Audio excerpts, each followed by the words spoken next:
What's up, guys? It's Levi. Hey, I got a question in from Kathy, and she's having problems with her horse going over brush. I'll read the some of the question. It says, "Hi, Levi. As you know, I have a young horse. This year, I've put over 250 hours on her. Wow, that's a lot of hours. For the most of the time, she has been absolutely awesome. I have worked with her riding through brush because she doesn't like her back feet tangled, and for the most part, she's been getting better about it. When she goes through fallen tree branches about a foot above the ground that touches the back of her feet, things change. It's like she gets anxiety and getting back feet caught. I have used the three-step method, which helps. That's something I have worked with Kathy on out on trail riding. That's what she's talking about. And the problem is she gets anxiety after a while and overreacts. She bolts hard, suddenly, and my first reaction is to grab the saddle horn, which in combination with one hand reins is the kith of death. Should I keep two hands on the reins? How can I get her to be more comfortable going through the woods since trees are always falling? Kathy. Kathy, thank you for the question. I wanted to get this on video just so, because I always hear people talking about stuff like this. And I wanted to take time and talk about it. And most of the time, it's probably, you nailed it on the head when you said it's like she gets anxiety. That's exactly what it is. And that is happening probably even before you are at the branches. The branches just adds to it. So how do we go about it to get this better? What I'm really going to focus on is getting my horse's brain right. I want to get that head like where she's thinking good and like really helping me, and you can tell she's very comfortable with what we're doing. So especially when we're coming to branches that are down, because she already struggles with that. So I definitely want to make sure I really work on some exercises and get her where she's calm and relaxed, to where I can ride on a nice loose rein and she's just comfortable. So if I know we're coming up to an area like that in the woods, I'm going to really work on my horse, get that brain right. So when we get to the weird stuff, like the branches on the ground, I want to be able to loosen my reins. And now the weird stuff, the branches, is more relaxing because we're not always holding on them. So pretty much what it is, like you said, you nailed it on the head when you said anxiety. But it's not just happening at the branches. This is, you may not notice it, but this stuff is showing up even before the branches. It just really gets like bigger when you get there. So that's what is important, to really focus on getting that brain right.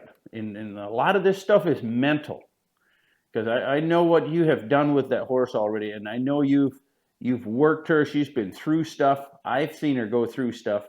So it's not so much that she struggles, it's mental. And when you get to stuff like that, it just adds on. So that's what I'm really trying to get my point across, is that my horse was already not set up for success when we came to the branches. So get that brain right. Really get that horse where they're comfortable.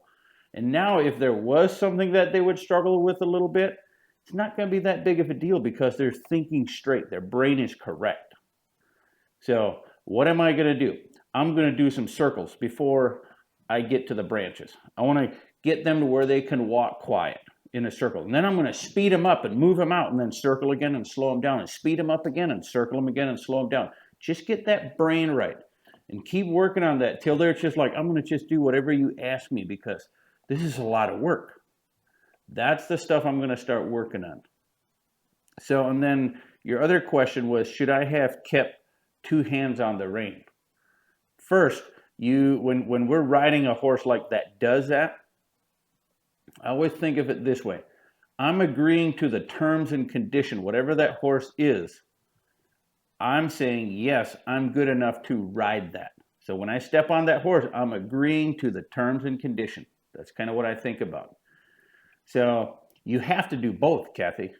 You have to be able to balance, hang on, and stop your horse. So I know it's easier said than done, but that's the stuff we want to do. Because when you stepped on that horse, you're saying, I agree to it. I can do this. And I know sometimes it happens and it's a fluke thing, but we got to be able to do both. You got to be able to control your horse.